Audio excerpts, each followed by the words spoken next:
I'm well done. Turn me over. What?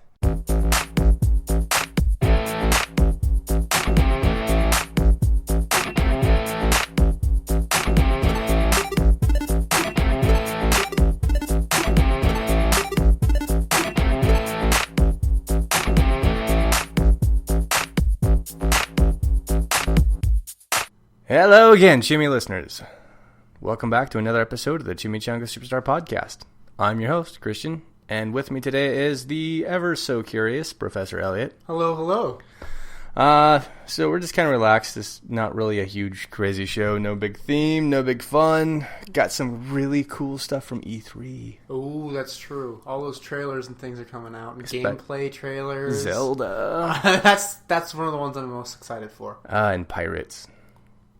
So honestly, I'm torn between those two as to what I'm most excited for, but I know Zelda's probably a little bit closer to being released. I know I'll put more hours into Zelda, but I think we'll have more fun with Pirates as a group.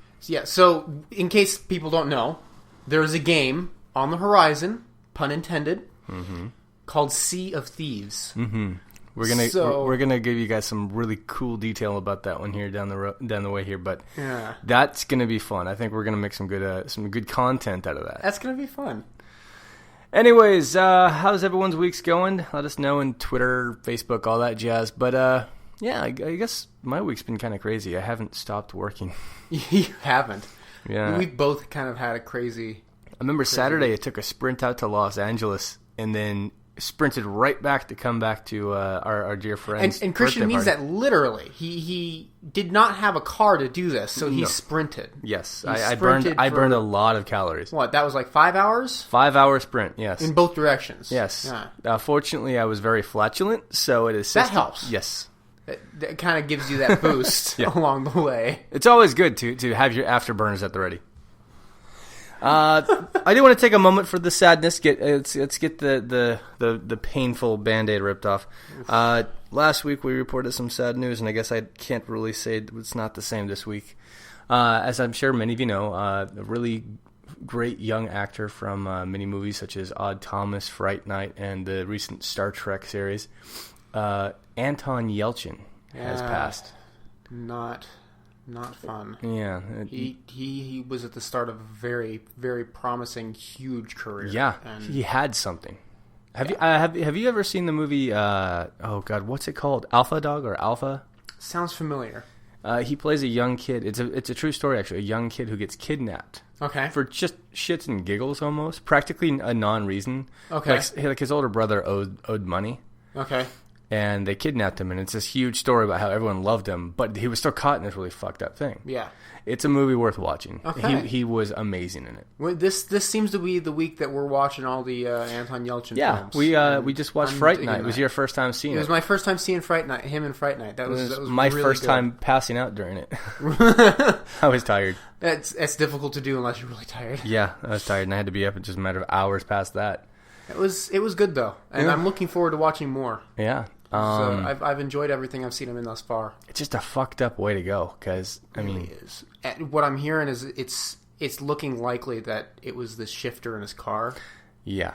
So apparently the Jeep Cherokee, it's got those funky shifters. It was a year that was already under recall because the shifter was too easy to confuse if it was you down don't know or if not. it's in drive or not or something like that. Yeah. And so he thought it was in park, but it was actually in neutral. Mm-hmm.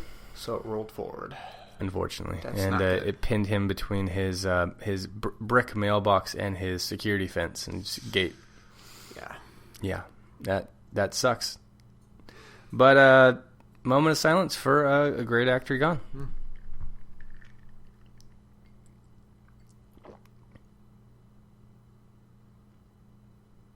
That moment of silence was horribly ruined by the drink that I'm about to announce. Okay, can you tell me what this drink is? Because there's things floating in it. There's odd colors to it. I call this one...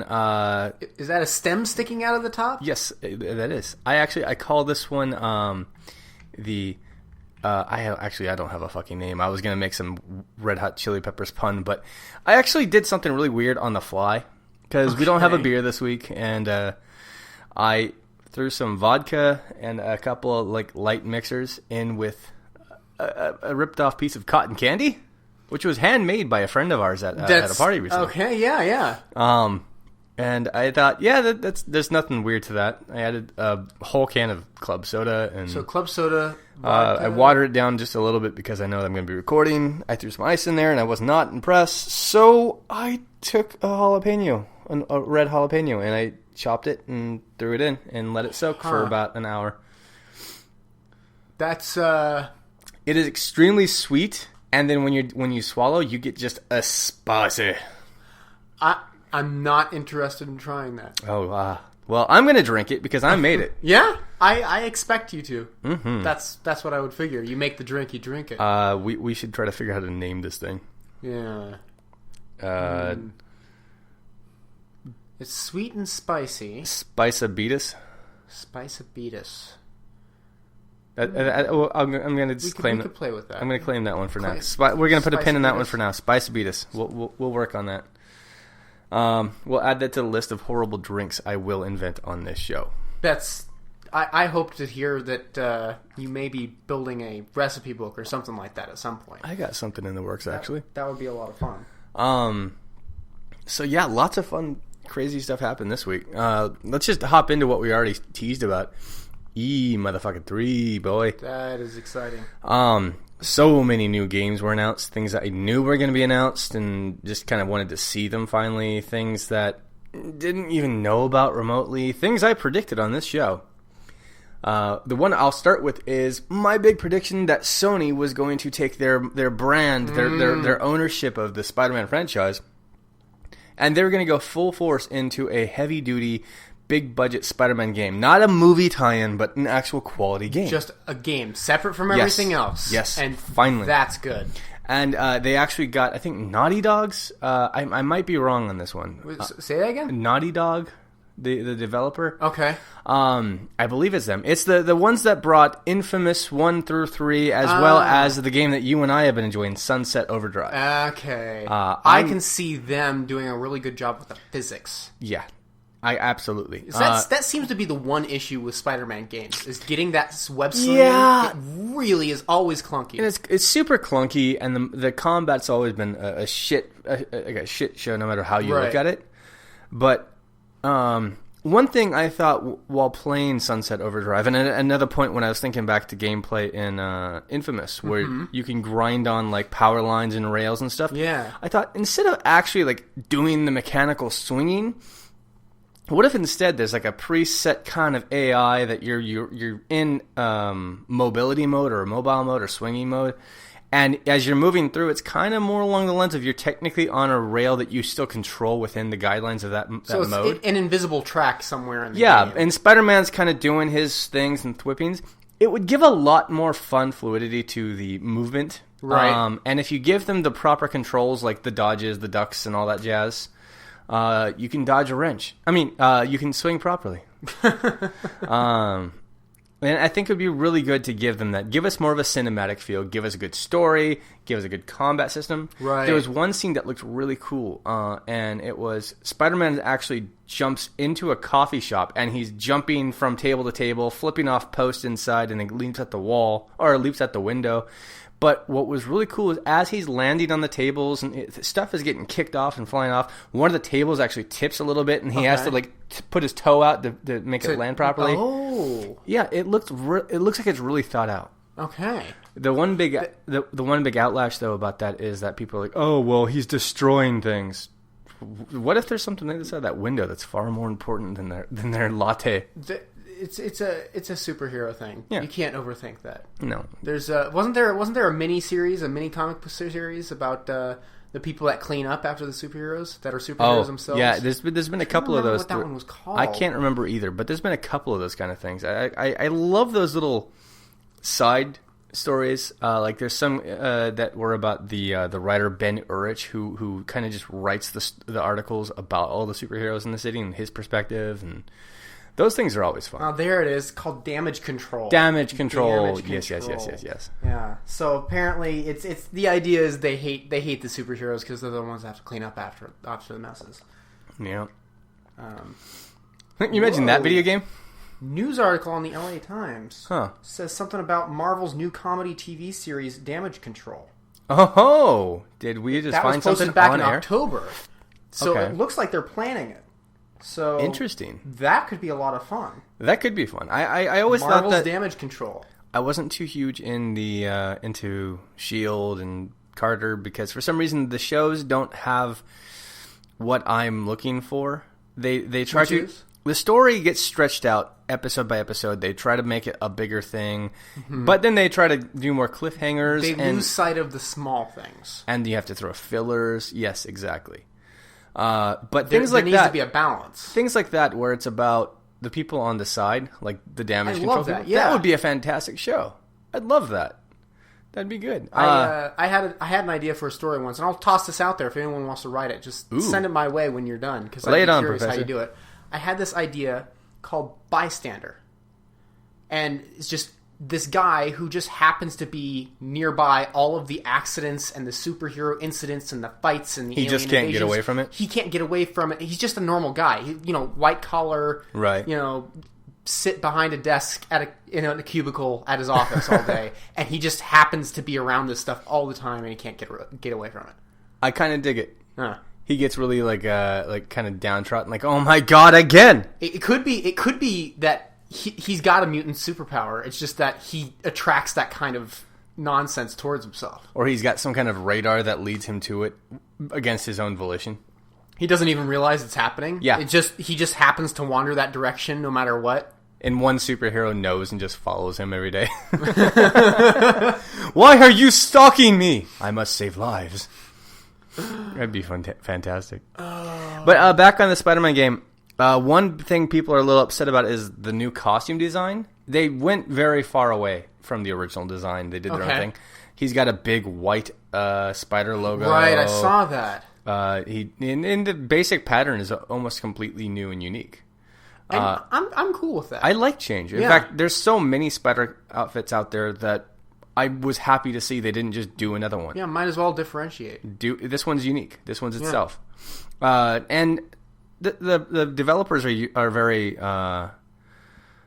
they're very good at making a game to where your moral choices matter. And in all the Infamous games, as you do good or bad deeds, your appearance changes and alters according to that.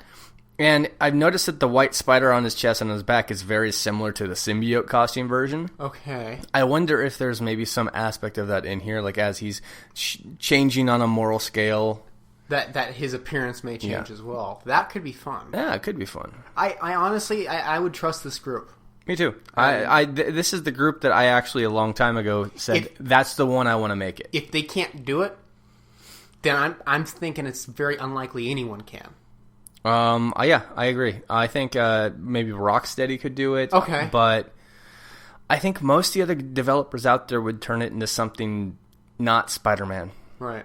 But this is the one group. And I think I even said that on the show about a year ago. That's the group I would pick to put this game together. But yeah, oh my god, tons more stuff. What else was announced? Let's go ahead and talk about the pirate game. What was it called? Sea of Thieves. Sea of Thieves. Yes, Sea of Thieves. So this game is essentially kind of a non-story, very similar to the concept of Team Fortress, where it's just kind of you have your team. You've got your team and you they go have against their the other teams. team. But instead of being on like a smaller map mission, it is a full. It appears to be. No one's actually gotten hands on. It's early. It's early. Right, stuff. it's still pretty early, but it's open world. Yeah. Multiplayer. The idea is you build yourself a crew for a ship. Mm-hmm. And you actually have a ship you man. Everyone has their position to run so the ship does what it needs. Right. You got someone steering. You got someone at the cannon. And from what I'm seeing, you don't label each character that way. So where Team Fortress, you've got the people with their specific pyro, abilities. the heavy, the medic. Exactly. With this one, everyone's just a pirate. Everyone's just a person, which means that if you happen to be standing at the wheel, you get to turn that wheel and turn the ship. Or if you happen to be at the cannon, you get to light that thing and fire at the other ship. Which I love because if you're playing with a group of friends, mutiny becomes such a thing. It's totally possible. And I think we made the joke that we know for a fact that if we do this game with the group, it's going to be constant. it's going to be a constant thing. Yeah. I know for a fact that I'll immediately I won't be happy unless I'm captain. Yes, and none of us will be happy with you as captain. So I think that's wrong. I think you'd be all completely impressed with what I would do as captain. mutiny's going to be common. It's going to be coming. But I'm excited. I'm hearing great things about the physics of it, too. Oh, yeah. So, like, when the ship gets damaged, it's got live... It's got holes in it. It gets holes in it. It reacts live to the damage that the other ships are causing and you to your ship. You can go grab wood panels and you can run down and actually, like patch it up. and patch it up. Like, and not even, like, make it to where you're throwing a magic hammer and Felix fixing it into like oblivion. You actually have to like seek out. It. You have to seek out boards and things like that. And you're actually placing patches so that way the holes are covered. It's not just magically fixed. Right, and if you don't fix it fast enough, your water starts filling in. And it's not like an automated sinking system. It actually, that section will fill with water. And then the next section, and then the next, and it will actually sink gradually. In a realistic. It gives you those realistic physics. What I would love is to like just shoot out people's sails, just have like the main post just cave in and like floating in the water. Okay. So that one looks like fun. That looks fantastic. It even looks like they have a fun aspect of like some teams can become like pirate ghosts like this I didn't even skeleton see ones. that. Yeah, unless that might be an NPC type of thing. Maybe. Where some islands that have treasure are just guarded by skeleton pirates. Who knows? It looks, from what I've seen, it looks like the map's mostly going to be open water with islands. Yes.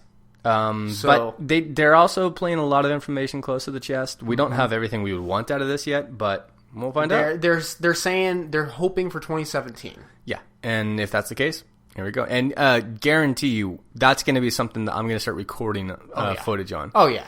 We're going to make a series of that shit. It's going to be a lot of fun. Oh, yeah. God, what else? What was that game that was kind of like, looked like Primitive, but with robot animals and things? Oh, yes.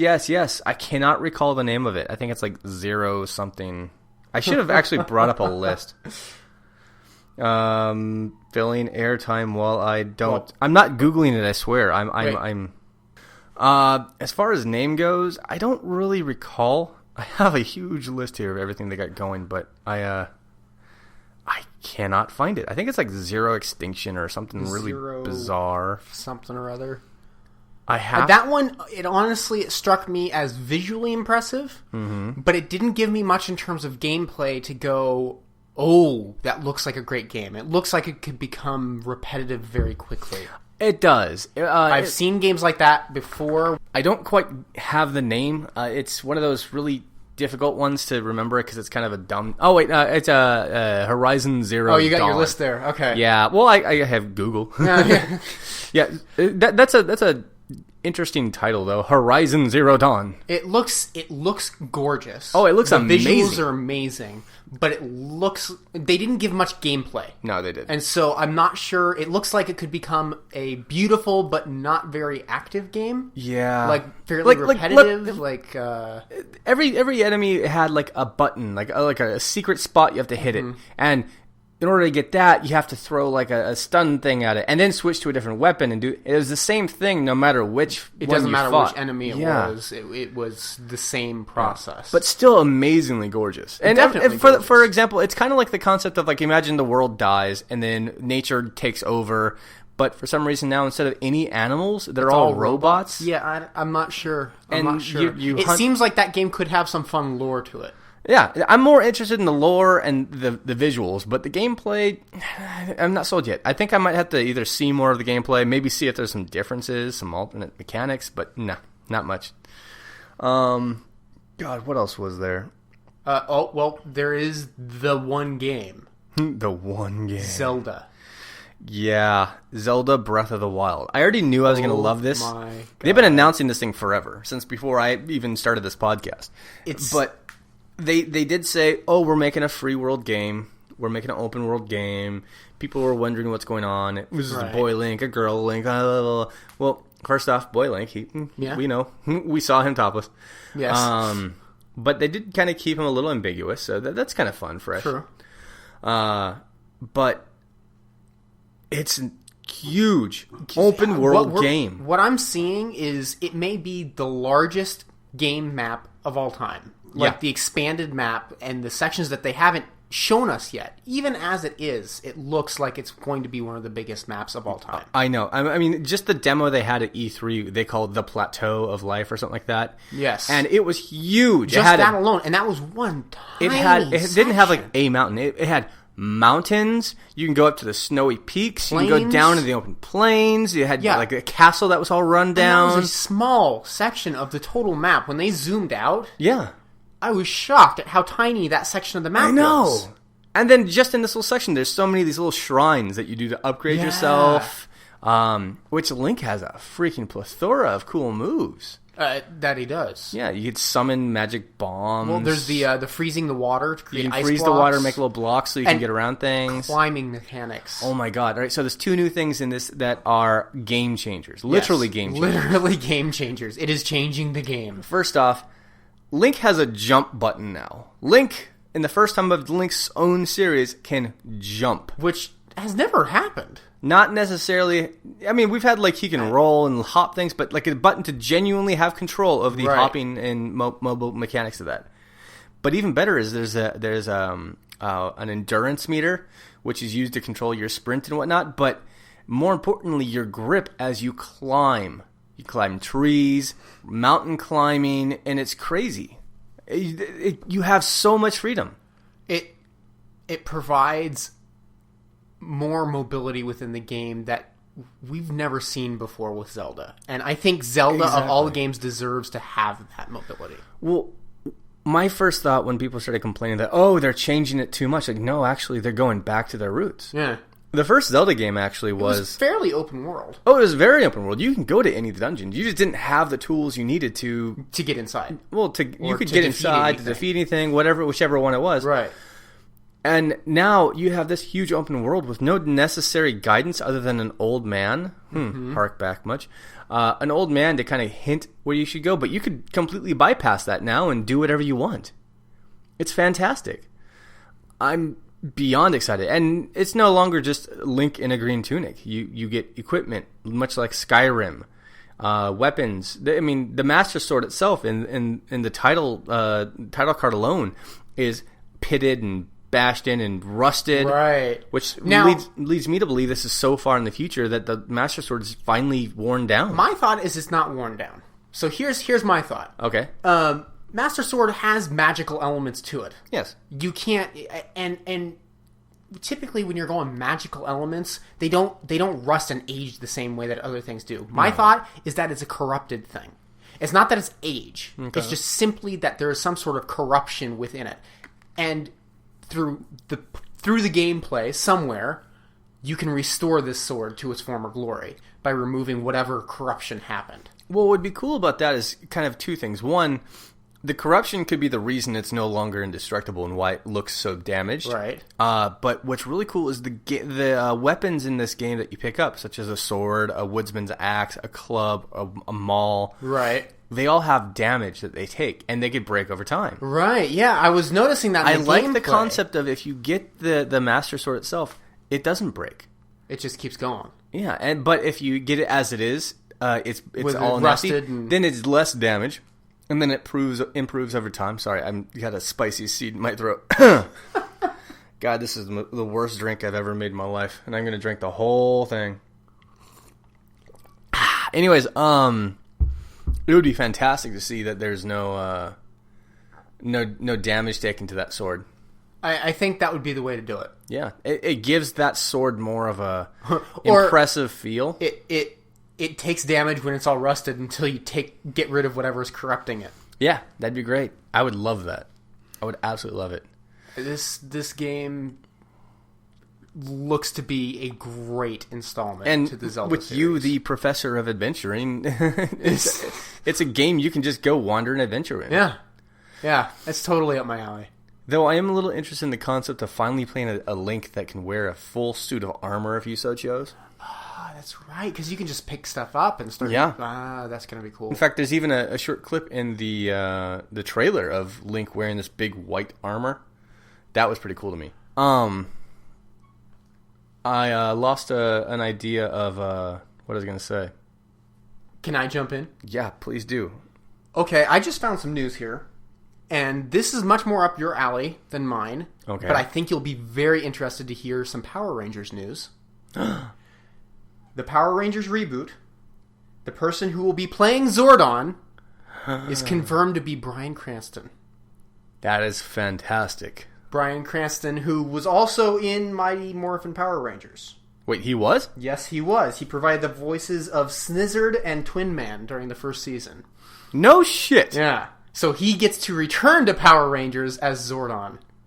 Well, first off, fantastic casting. I'm excited. I agree. I do know that with this franchise, they're trying to take it in its own way to make it more modern, but they're not doing what I think a lot would be doing and trying to make it, I don't know, cheesy?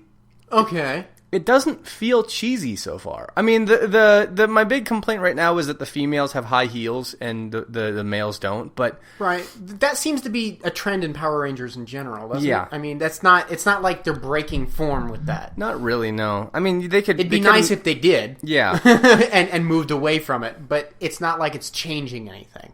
Cranston as Zordon, huh? That's interesting. Yeah, I can see him doing it well. Ditto, I could too. Brilliant actor. I'm the one that morphs. Oh, man. I am the one who morphs. Hey, what was that other game we just watched the trailer for where you're like the android? I think Becoming Human or something like that. Yeah. That was really cool. It's less of a shoot-'em-up action game and less of an RPG in the sense of like fighting dragons. It's more of a detective game. It's like a film it's like noir thoroughly kind of a detective game, like a future sci-fi high tech noir. It looks like you play as a android of some sort, and people don't trust you. And they showed initially, and you just walk straight into this room, and you're a negotiator, and another fellow android has a small child at gunpoint at the balcony, and he just leaps off with the kid because you just walk straight in. Then they go back and they show him walking through the house instead, and like listening to audio files and finding clues and like kind of deciphering things, and then goes outside and has this huge dialogue option to kind of like convince the person to come back from the ledge, let the children go, all sorts of things. And it showed tons of outcomes for just this one conversation. One where he lets the kid go and he leaps. One where lets the kid go, shoots himself. One where he shoots the It looks character. like the kind of game that had a script the size of 5 dictionaries. Oh my god, could you imagine being a voice actor in this game? You'd be employed for a long while. Oh, man. You have a retirement policy on this game alone. Encyclopedia Britannica sized script. Good golly. Yeah, I can't remember the actual name of the game. I think it is called Becoming Human. It looks fantastic. It's definitely something I want to check out. Detroit Becoming Human. Detroit Becoming Human. I wonder why it's Detroit in the title. I wonder if New Detroit Become Human? Maybe that. Or maybe New Detroit Becoming Human. Ooh, I think we just found a winner. Detroit Become Human. That's but yeah, looks impressive. We got voices in here. Who's playing in this one? I have no idea. The length of research I can talk. The length of research I've done for this was watch the trailer with you, sir. Valerie Curry. Okay. And Brian Ditchart. I don't recall any of those. I don't know either of those people. Any of you who know who those people are, enjoy. Valerie Curry, we got Veronica Mars. She was in Psych. She was in Twilight. Ooh. Oh, because, I obviously would have watched the hell out of that. It looks like these were not so much big actors, which I don't mind that. I think the big downside is there's no Joe Pesci anywhere. You need Joe Pesci. Or at least Danny DeVito. Well, I think it doesn't matter what your project is. Danny DeVito always makes your project better. Look at It's Always Sunny in Philadelphia. Oh, First absolutely. season was great. Oh, could you imagine? A lot of fun. Could you imagine but they made as soon a game? as he showed up, oh my god, Danny DeVito in a game.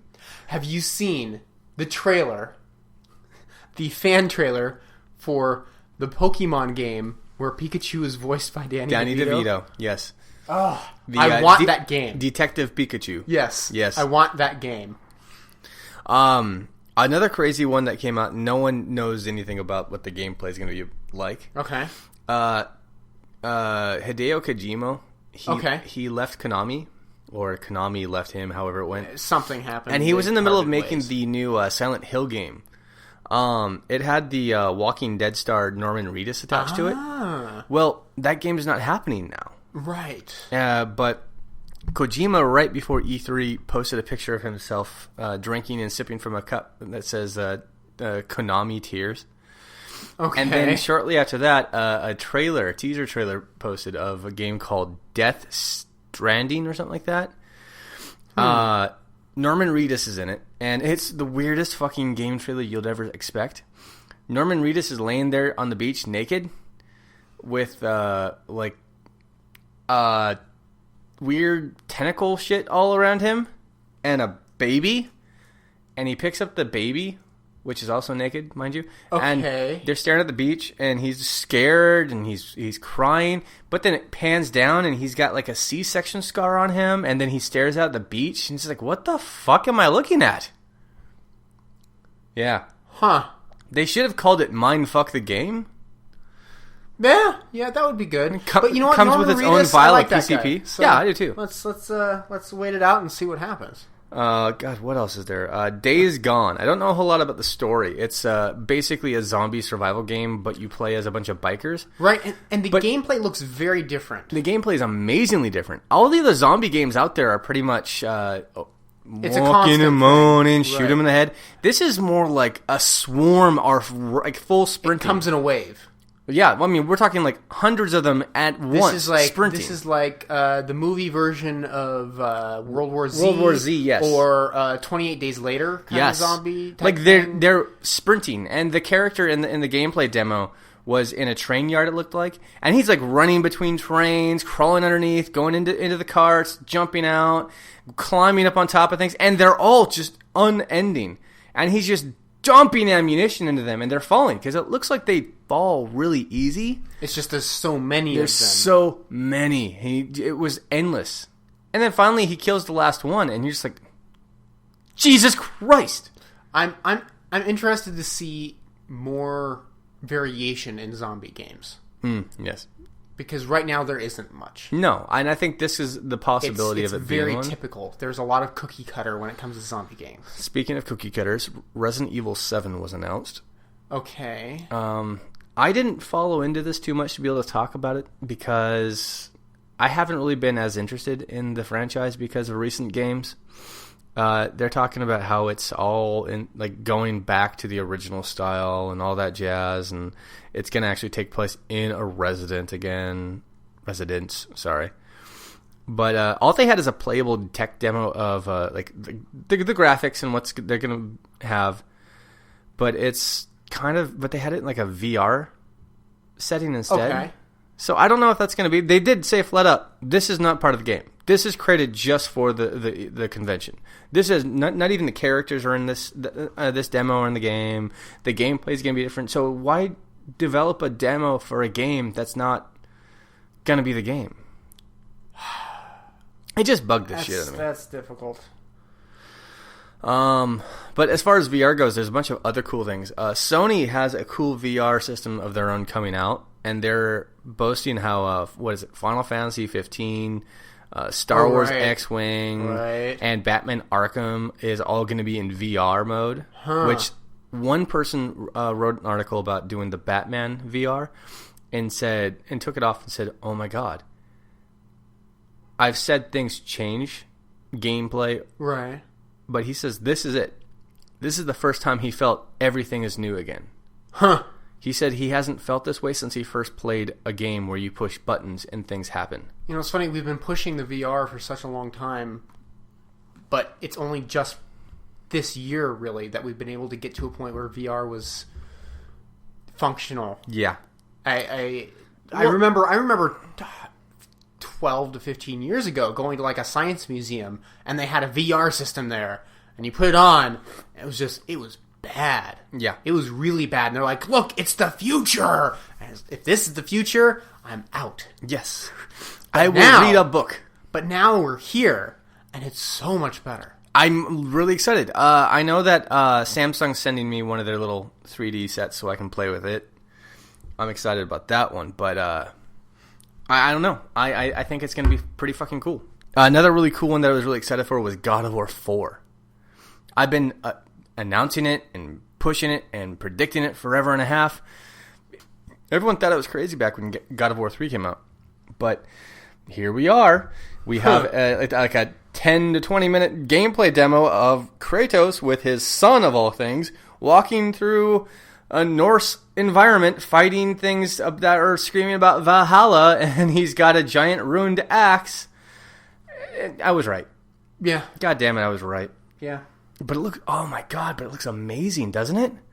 It looked beautiful, the graphics of this game. I'm seeing an improvement in graphics across the board. Yeah. I mean, Sea of Thieves even is very cartoonish. Yeah, but it still looks amazing. The quality of it, the shading, it looks the like smoothness. claymation. Yes. You know, it's got that very crisp. Well, I think they're harkening back to Monkey Island games. Ah. Good old Lucas. God, what else was there? Grow Up? What the hell is Grow Up? Follow, Grow Home, Ubisoft is making a direct sequel. Okay, you know what? Just gonna move on past that. I didn't even follow that one. Don't worry about it. Don't care. State of Decay 2. State of Decay was an open world survival game. I think it was just a DLC game. Like, I don't think it came out on disc, but I could be wrong with that. Actually, I probably am wrong. But they have a direct sequel. It did well enough. Continue the zombie trend. Dead Rising 4. Okay. But this one making your custom zombie destruction tools. Oh God, how can you not love those games? But I forgot his name. I think Frank from the original game is back. Okay. And I like the trailer because he's just sitting there in a chair taking selfies and updating his social media. Right. And then he just lights a Christmas tree full of zombies on fire. It was fantastic. It's a good way to sell it to me. It seems like they're continuing in the right direction for that series. Absolutely. Obviously, there's like FIFAs and NBAs and Maddens galore. A game I had no interest in whatsoever because it's just a trailer to a game that they had already a sequel created and then dropped, and they're starting again. Prey. Okay. Bethesda just showed this weird trailer of some guy's eye getting red, and he talks to himself eventually, and that's it. So, who knows? We'll figure it out. Oh, big one for me, though, is Elder Scrolls Skyrim is getting a remaster for the new consoles. Really? Updated graphics, access to mods on consoles, all the DLC and upgraded stuff. A big undertaking. Yeah. To take a game and upgrade it that heavily, woo! That's. You have no idea how many hours I put into Skyrim, dude. You have no idea. Well, and hours into Skyrim that they have also spent building it, and that's the impressive part to me. Just that takes so much effort. Yep. The one that I'm. This is my inner geek is showing here. Mm-hmm. The one game that I'm hoping and waiting for is there's a group called the Starry Expanse Project. I have no clue what this is. Okay, I'm gonna just shove it right into your podcast here. Ooh, yeah. Kiki. Lube me up, Captain. So I was a big fan of the Myst series growing up. Mm-hmm. Those puzzle games. Particularly, I loved Myst Exile. Or Riven as well. They are rebuilding Myst Riven, in a 3D environment. Really? From scratch. The entire thing. Like free to move environment. Because previously, this game was you click to move forward. Clicks, and then new panel, you move an arrow key, and then you can look to the left, and then you click again. You know, they're rebuilding the entire thing from scratch. Oh, now that I'm excited for. The Myst games I liked, but that aspect of it. Yeah, it bugged me so much. The Myst games were the first ones to require, as far as I know, they were the first ones to require multiple discs. Oh, really? It was that massive a game. I didn't know that. And do you realize why they were called Myst? Because of the mist in the background. Basically, they figured out they were the first ones to develop the idea of fading things out in the background with a mist. Because your computer can't render that far. Oh, I got you. Right. So they developed that technique. They were the first ones to use that technique in a game. Sweet. Yeah. They named the game after it. Myst. Kind of lazy in the naming, but It was innovative. Innovative, yes. Yes. Yeah. But that project I'm looking forward to. It's a non-profit group that's doing it in their spare time, so it might take a while. Might take years. Yeah. Worth it, though. Yeah, I'll wait. Look them up. Give them some money. Help them out. Yeah. God, I don't think there's really a whole lot else. There's Gears of War 4 that didn't impress me too much. God, yeah. A lot of the same from there. Yeah. We didn't get an Assassin's Creed game for once. That's true. We've been getting that like every year, haven't we? Yeah, they've been shoving it right up our assholes and down our throats at the same time. Then again, maybe we are getting a movie. Maybe they think that counts. Yeah. Yeah. I don't think I'm missing anything. I think that's everything. That was interested anyways. Yeah, that's it. I think that's our E3. That's topic. Our E3 wrap up. That's our fumbling through E3. Yeah. We watched something special the other night though. We watched Game of Thrones: The Battle of Bastards. Oh, the Bastards. Man. This was the only episode that they submitted, as far as I know. It's the only episode they submitted for an Emmy for writing and direction. You told me that. That excites me. Which should give an idea to people who haven't seen it as to how good this episode was. This episode kind of followed the trend that we've been getting all season long of, we've taken so much from you. Let's give something good back to you. Uh-huh. You can tell that this is that they're finally starting to kind of merge these plot lines. They're bringing the world together. Yeah, we're finally getting payoff for a lot of build. Right. In this one, this is Jon Snow versus Ramsay. Is that the right name? Ramsay Bolton. Yeah, Ramsay Bolton. But Ramsay has Winterfell. No. What's the key? Winterfell. Yeah. And they want it back, and Sansa's pissed because he was a dick to her. Yeah. So they go to battle, and essentially Leroy Jenkins. Exactly. You get to see Ramsay show he is still cunning and cruel, and you get to see that Jon Snow is an emotional bastard that knows nothing, and Leroy Jenkins in the battle, and you can figure out where it goes from there. But we're not going to go any further past that story part, but it was epic. We're finally getting to a point where we're getting a lot of these plot lines, these separate stories, these separate areas, these separate groups. They're all coming together. Yes. Now, I don't know if I can comment on this at all, but I did see George R.R. Martin's original note to his editor when he submitted the first book. I will not have this conversation with you, sir. Okay. I do not want to hear that. You don't want to hear this? No, I don't want to hear that. Because I've had so much spoiled for me in this. It's more of an overarching concept for the books than specific plot points. It's not a real world. It ends with him standing up and closing a book and walking away and going up into the Shire. Yes, exactly that. Wow. The final scene is Bolton comes back to life and he just destroys everyone. Skeet, skeet, skeet, skeet, skeet, skeet. Yeah, exactly like just all over everything. All over. Well, I guess you got a little bit of a teaser to what happens at the end, but let's be realistic. We're not telling you the good part. It happens in an amazing way. Oh yeah, I did kind of spoil it there, didn't I? Yeah. But I'm noticing another trend in the franchise here, and I briefly mentioned this theory to you. Arya. Arya. Let me put it this way. Arya lost her parents. Mm-hmm. Arya traveled the world. Wow. Arya was trained in the art of combat. By a mysterious man with a mysterious past? Yes. Arya seeks justice. Mm. Arya is slowly becoming Batman. I completely agree. Yes. I think Arya needs to become Batman. Confirmed. Arya will be the Batman of the Game of Thrones universe. But, yeah. The whole series, the whole franchise is playing a new tone now. A lot's been returned to us that's been taken away. And still some has been taken away still. Oh, what about that fight with the mountain?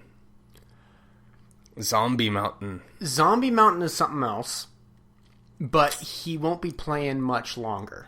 What do you mean? Well, because trial by combat, yes, has been eliminated. Yeah, there's no trial by combat. Unless he's passed the bar, I don't think he's going to be affecting her trial. You don't think that he can pass and graduate as a lawyer? I don't think he has. I'm not saying he can't. Okay. It could be. I do wonder. Who knows? Maybe Maybe being dead gives you better ideas about legal advice, such as guilty / Yeah. God, I love seeing those guys, the monks, attack him and just be like, "Okay, we made a huge error in judgment." You're kind of strong. I'm gonna go. Thanks My for bad. trying to play fetch with my buddy's head. Keep that hacky sack. Oh man. You told me a good one today. I'm really hyper about. Carl Urban recently was interviewed, apparently. And a movie I've been really hoping to get made is getting made. Carl Urban, I guess, unofficially announced that Dredd 2 is in actual production. Happening. Everyone was trying to figure out how to make this happen, whether it goes to like Hulu or Netflix, or if it goes to like Showtime, HBO type thing, and become a series. No matter where it goes, it needs to be advertised better than the last one. Or advertise at all.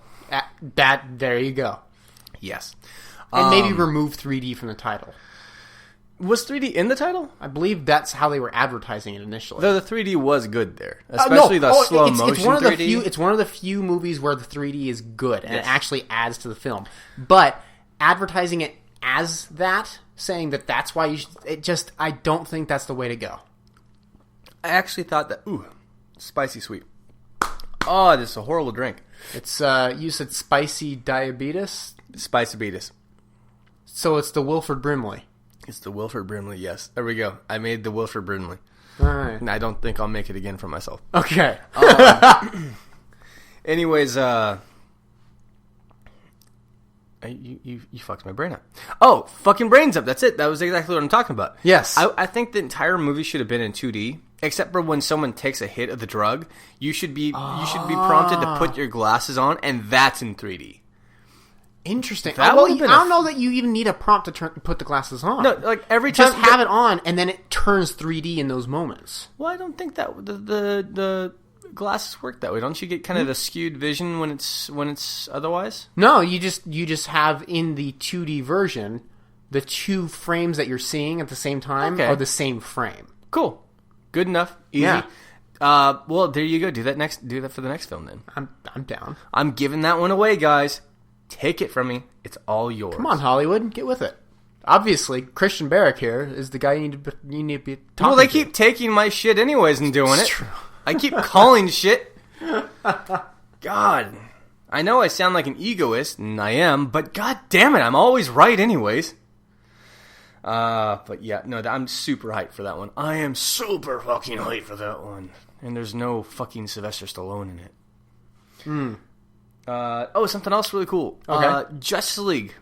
Justice League is actually filmed. They're about 31 days into filming so far. Okay. And they're finally letting some set information leak out. Such as?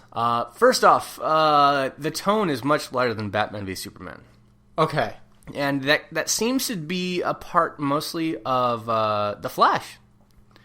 The Flash's inclusion, he's very much happy-go-lucky, perky jokester. And so you can't really play that whole dark, gritty thing all the time.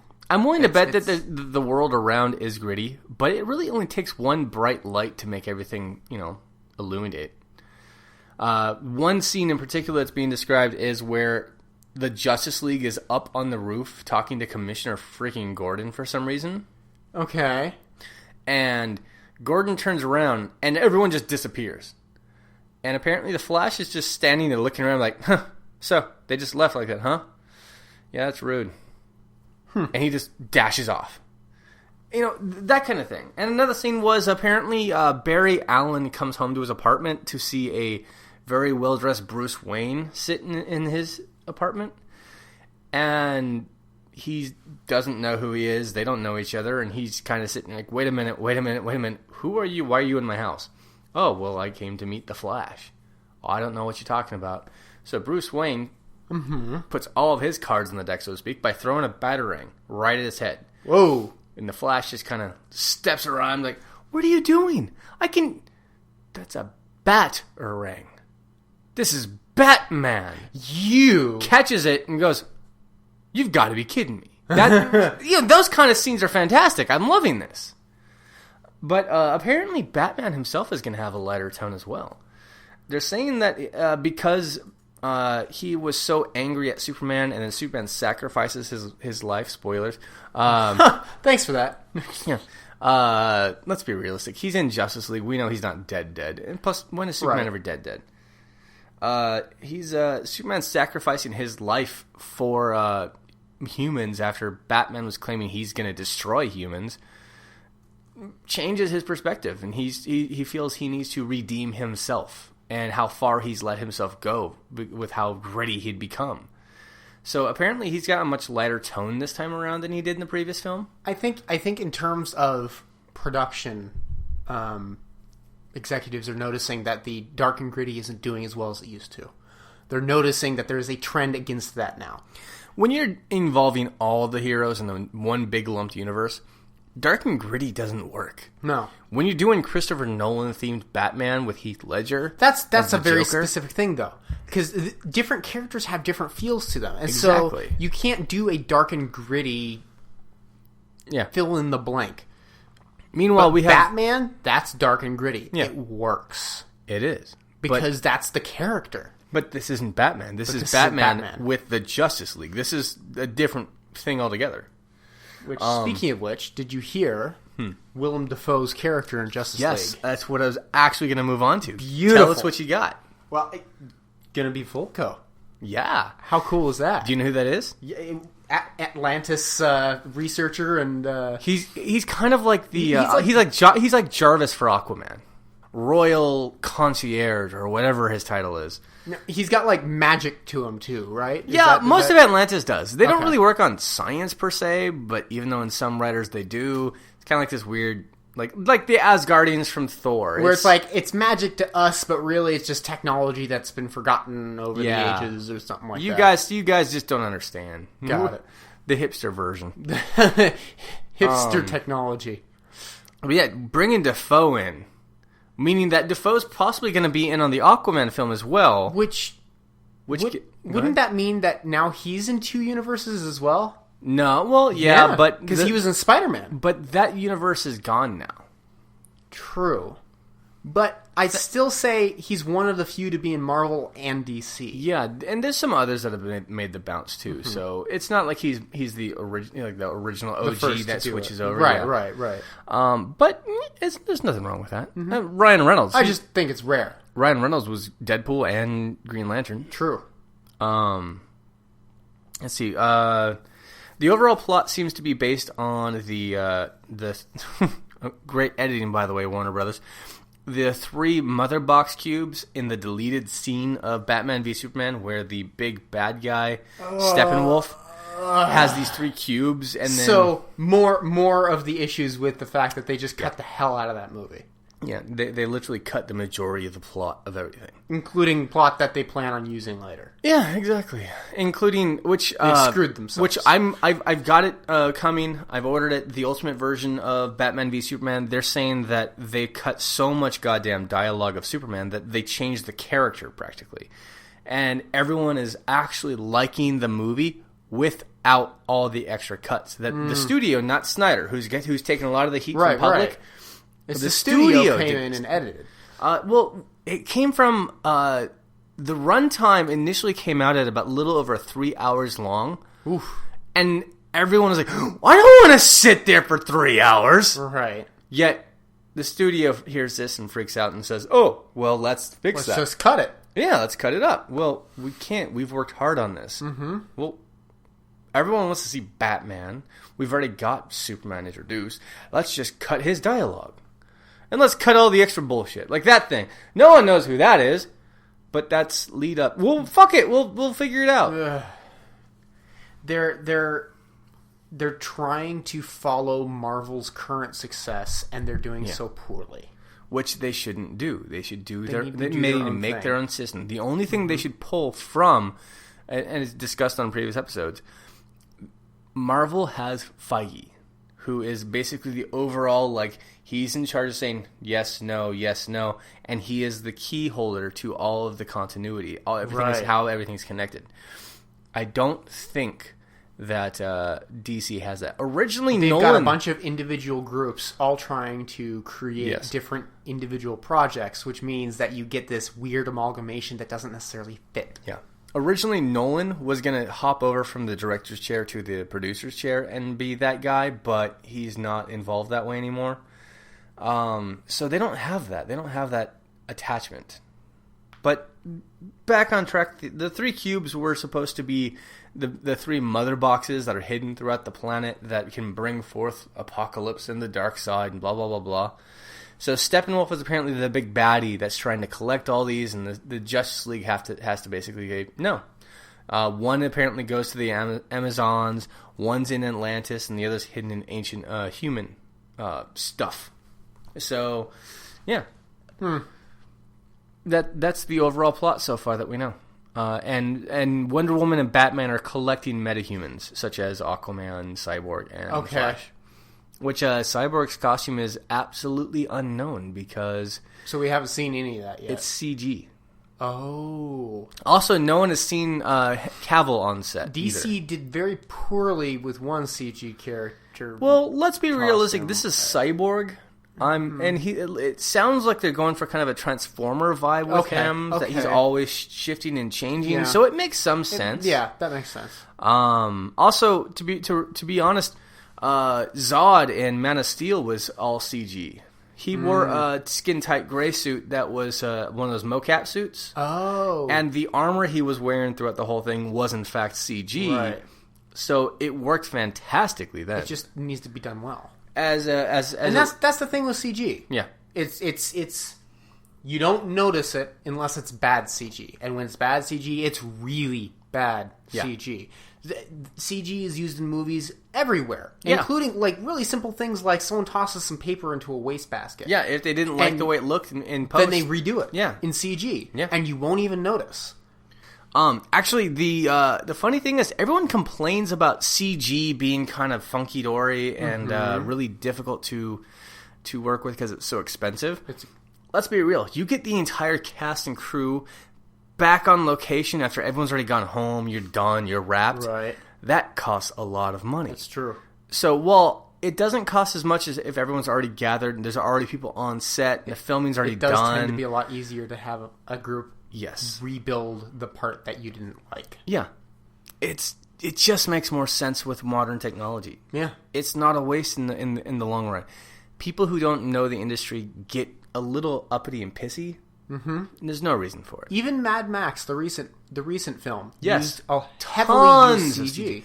And that's a heavily practical effect movie, and it still uses a lot of CG. Tons of it. The vehicles are almost entirely practical. Mm-hmm. It's more the environments, right? Yeah, it's really cool how they went with that. They didn't go for the over the top of either. They went for a good heavy balance of both.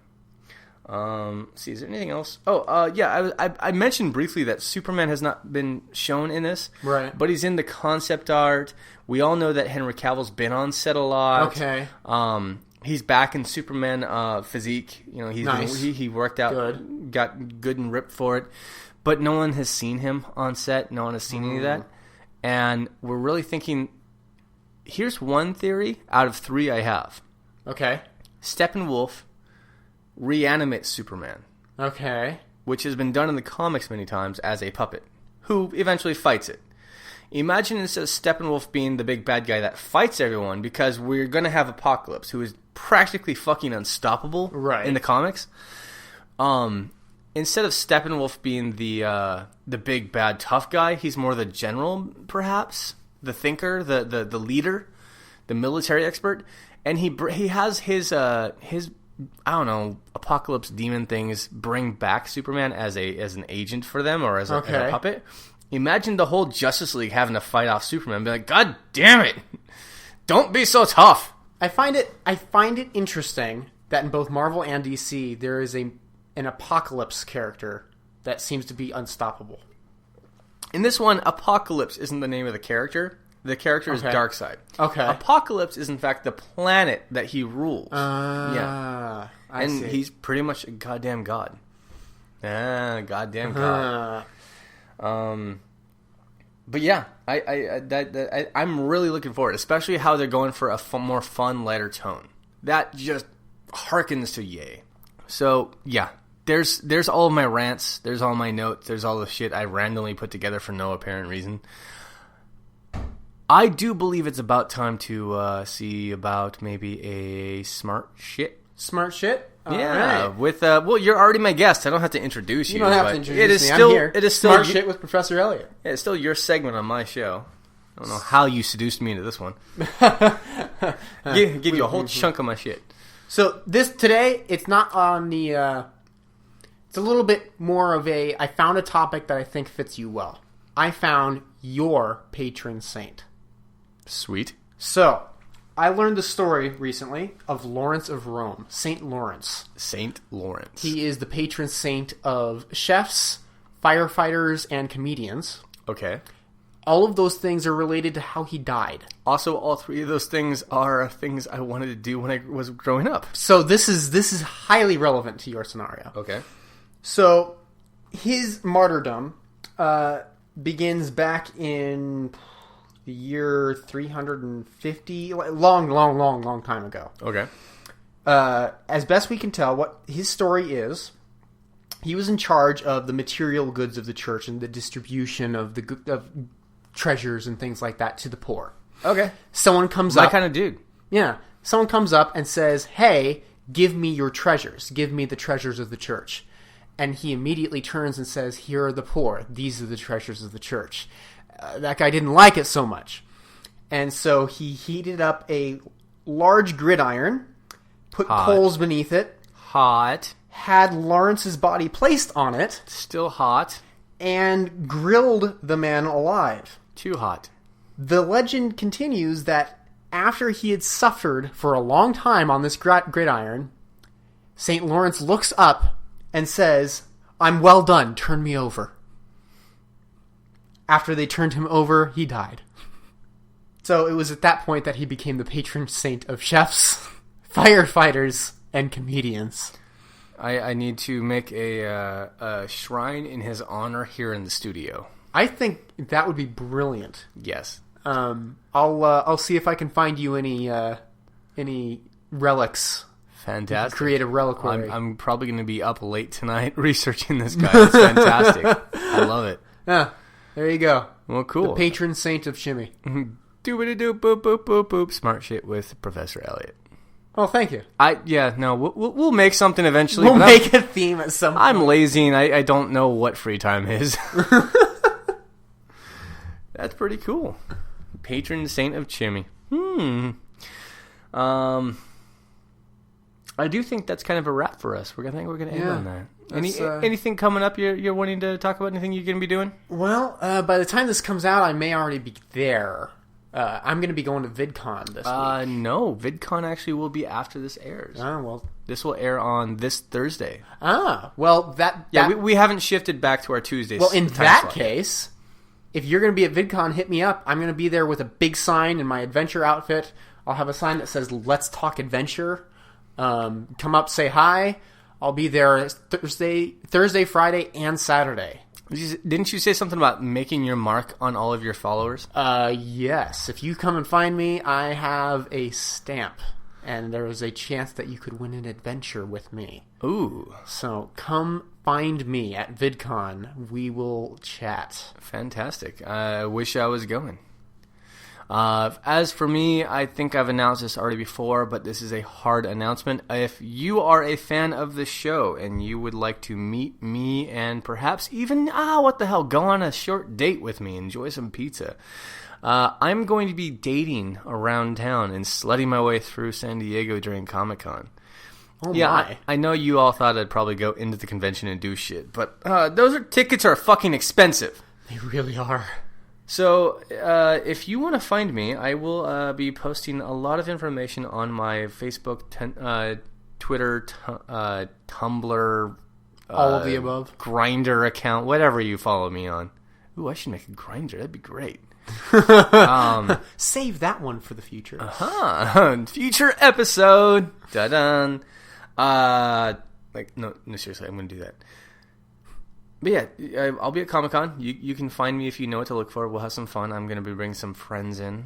Friends that if you've listened to this show for a while, you'll know who they are when they get announced.